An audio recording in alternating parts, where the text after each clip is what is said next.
भारतीय किसान यूनियन अंदाज से जुड़े किसान कलेक्ट्रेट परिसर में एकत्रित हुए और आसरा आवास चपटा कॉलोनी में हुए हादसे के विरोध में प्रदर्शन कर प्रधानमंत्री को संबोधित ज्ञापन प्रशासनिक अधिकारी को सौंपा। वहीं जनपद रामपुर में इससे पूर्व किसानों को संबोधित करते हुए प्रदेश अध्यक्ष उस्मान अली पाशा ने कहा, आसरा आवास चपटा में CNDS कंपनी द्वारा घोर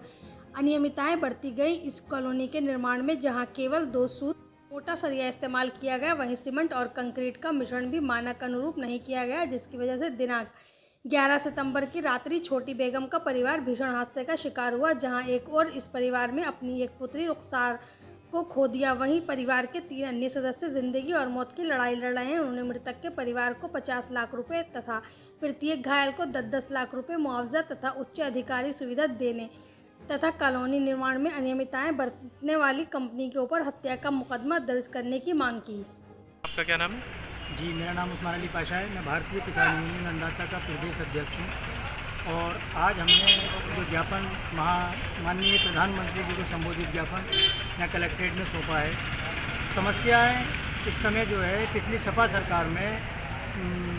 चपटा कॉलोनी में आसरा आवास योजना के नाम से एक जो मतलब कहते हैं सैकड़ों आवास बनाए गए थे, जिसमें उसी समय से सामाजिक संगठन उसका विरोध कर रहे थे, क्योंकि उसमें जो ठेकेदार ने जो CNDS कंपनी थी, जो उस समय के कद्दावर मंत्री श्रीमान मोहम्मद आजम खान साहब के बहुत चहेती कंपनी थी और ज़्यादातर जो काम किए थे उसी कंपनी ने काम किए थे। तो उस कंपनी ने जो आवास का निर्माण किया उसमें बेहद घटिया दर्जे की सामग्री का प्रयोग किया, जिसमें 5 सूत का सरिया पड़ना था तो उसमें मात्र 2 सूत का सरिया डाला और कंक्रीट सीमेंट उसका जो मिश्रण होता है वो भी सही नहीं, और अच्छी जो अव्वल दर्जे की ईंट की जगह पर पीला की ईंट प्रयोग की गई। तो उसमें सारे आवास लगभग इस हालातों में हैं कि उसमें कहीं पे पानी का रिसाव हो रहा है, कहीं पे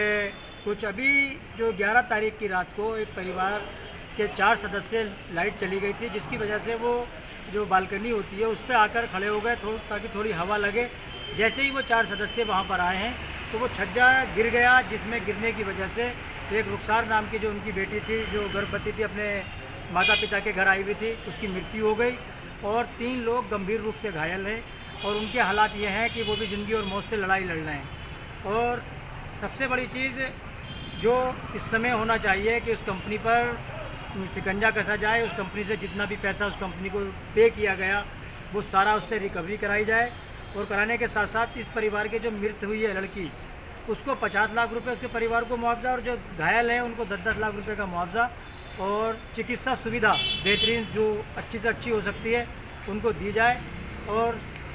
जो कंपनी है उसके खिलाफ कठोर धाराओं में मुकदमा दर्ज कर, जो कि उसका एक तरह से हत्या का प्रयास है, क्योंकि कोई भी व्यक्ति अगर किसी को दुश्मनी में उसकी हत्या करता है तो एक व्यक्ति की हत्या करता है, और इस तरह से घटिया निर्माण सामग्री का प्रयोग करके या अनियमितताएं बरतते हुए किसी भवन का निर्माण करना, ये पूरे परिवार को नहीं बल्कि उसमें कई हज़ार लोगों की मतलब मौत का कारण बन सकता है किसी भी दिन। तो इसलिए